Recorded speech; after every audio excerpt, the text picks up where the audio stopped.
तो गुरुजी आपके जीवन में आध्यात्म कहाँ से शुरू हुआ? क्या कोई एक पर्टिकुलर समय है, जब आपने ये चीज़ अनुभव करनी शुरू करी या शुरू से ही आपको ऐसा कुछ फ़ील होता था? क्या आप पहले धार्मिक थे या आपने किस तरीके से अपनी जर्नी शुरू करी है? देखिए, मेरा जो था, मैं तो पैदाइशी चमत्कार शुरू हो गए थे। ओके, जैसे मेरी मदर बताती हैं कि जब मैं पैदा हुआ था, तो सूरज के हिसाब से मेरे बॉडी का रंग बदलता था। ओके। हाँ, जैसे-जैसे मॉर्निंग में सफ़ेद हो जाता था, मतलब कि पीला, फिर दोपहर में लाल हो जाता था। इस तरीके से शाम को आके बॉडी मेरी नॉर्मल हो जाती, गोरा बहुत था मैं। किस ऐज की बात है मतलब कितने ये छोटे? Newly born child, that time I was a newly born child, मुझे तो खुद नहीं मालूम था, मम्मी बताती थी। अब उसके पीछे क्या कहानी थी, क्या फैक्टर्स थे, हमारी पढ़ी-लिखी फैमिली थी और ऑर्थोडॉक्स चीज़ों को हम लोग आज भी नहीं मानते हैं, पहले भी नहीं मानते थे, संस्कारों में है वो हमारे, जीन्स के अंदर है। हम लोग बहुत ज़्यादा प्रैक्टिकल रहे, क्योंकि मेरे फादर आर्मी में थे, तो मदर भी पढ़ी-लिखी थी, फादर भी बहुत इंटेलेक्चुअल थे, आर्मी इंटेलिजेंस में भी रहे फादर हमारे, काफ़ी समय उन्होंने इंटेलिजेंस में भी काम किया, तो हम लोग समझ सकते हैं कि मेरी फैमिली का क्या एनवायरनमेंट रहा होगा। सुबह-शाम धूप-दीप हो जाती तो बहुत बड़ी बात थी। हालाँकि और बाकी फैमिली वगैरह पूजा-पाठ करती थी, पूरे रिचुअल होते थे, हमारे यहाँ त्योहार मनाए जाते थे, पर ऐसा नहीं था कि कोई माला लेके बैठा है। धूप-दीप जला दी, हाथ जोड़ लिए, पूजा हो गई। एक नॉर्मल फैमिली की हाँ, तरह जो जैसे दुनिया करती है, ऐसे ऐसे ही मेरे परिवार में था।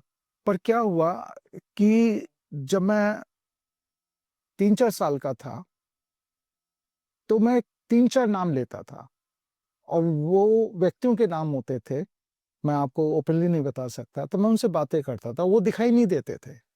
पर कभी-कभी वो दिखाई भी देते थे, तो महज़ ऐसा लगता था जैसे 15-15, 20-20 फीट ऊँचे हैं वो। और जब वो मुझे गोद में उठा लेते थे, तो मैं नीचे देखता था, तो मुझे डर लगता था। ये आप या सपने की बात बता रहे हैं? सपने नहीं, प्रैक्टिकल बात बता तो रहा ये सच में इंसान हूँ। ये एग्ज़िस्ट करते थे? एकांत में होता था, क्योंकि हमारे घर बहुत बड़ा था। ओके। हवेली थी, जहाँ मैंने जन्म लिया था। हुँ, हुँ। हवेली तो आप समझ सकते हैं कि जी, 1500 मीटर के अंदर बनी हुई थी वो जी। हवेली। तो उस समय में अलग-अलग जगह होती थी, तो मैं डरता था उन चीज़ों से। फिर है ना, पढ़ाई में पढ़ने लगा मैं, तो मैं नैनीताल में था। जो फर्स्ट मेरे साथ बहुत बड़ा एक्सपीरियंस हुआ कि दोपहरी का टाइम था, तूफ़ान आया हुआ था, वार्डन में हॉस्टल में थे, मैं छोटा था, तो सुला रखा था। उसी समय मैंने ड्रीम में देखा, वो मैंने स्वप्नावस्था में देखा कि 3 बहुत बड़े-बड़े विशाल लोग हैं और जो मेरे पीछे भाग रहे हैं, मैं उनसे बच रहा हूँ। हुँ, हुँ। उनमें से किसी एक व्यक्ति ने, और उनके कपड़े भी ऐसे थे, पता नहीं, जैसे होते हैं ना, उम, राजा-महाराजाओं जैसे, योद्धाओं वाले कपड़े थे उनके। तो उनमें से किसी एक ने भाला मारा, मेरे हृदय में लगा। वो स्वप्न अवस्था में हुँ, था। हुँ। एकदम मेरी चीख निकली और मैं उठ के बैठा, तो मेरे हृदय में, हार्ट के चेस्ट में पेन था। तो डॉक्टर को दिखाया गया जो स्कूल का था, तो उन्होंने, उस समय तो हमें पता नहीं था ईसीजी वगैरह क्या होता है, तो उन्होंने क्या, जस्ट नॉर्मल चाइल्ड है, इसको वैसे ही ठंड लग गई है। वो 1 आध दिन में ठीक हो गया था, पर मैं उस सपने को भूल नहीं पाया। वो जो 3 लोग थे, जो भाला चुभा था मेरे सीने में।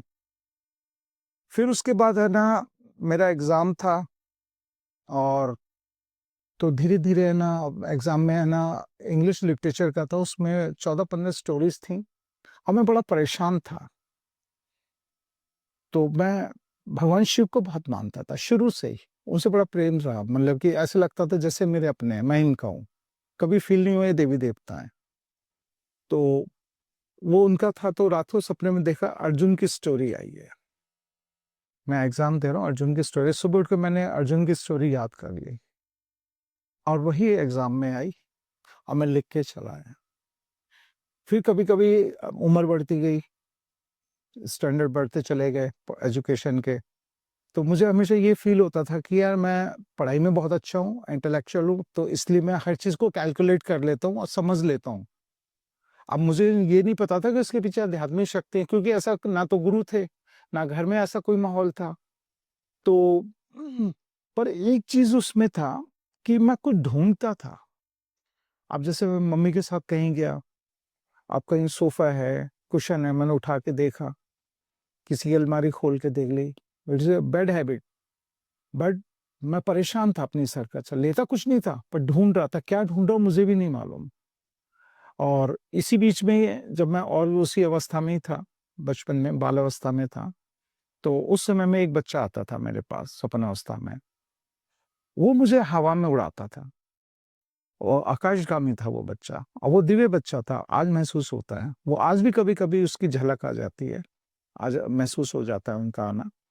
तो जब वो मुझे हाइट्स पे ले जाते थे, तो कहीं किसी की ऊँचाई पे जब मुझे बैठा देते, तो मैं नीचे झाँकता था, तो डरता था मैं। तो मैं सोता नहीं था रात में, इसी वजह से कि वो बच्चा आएगा मेरे पास। और वो रूटीन में आता था, हर दूसरे तीसरे दिन, हर दूसरे तीसरे दिन वो आता था।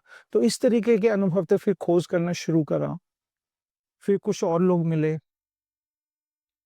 तंत्र में गया, तंत्र देखा, और लास्ट में एक चीज़ मेरी समझ में आई कि इन सब चीज़ों से ईश्वर परे है।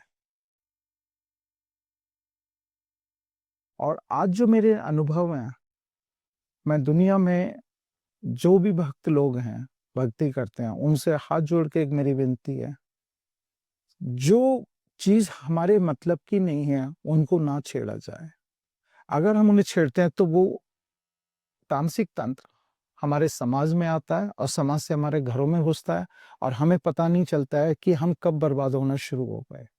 जो परिवार अपने उद्धार के लिए इस टाइप के लोगों के पास आता जाता है, वो परिवार कभी ज़िंदगी में पनप नहीं सकता।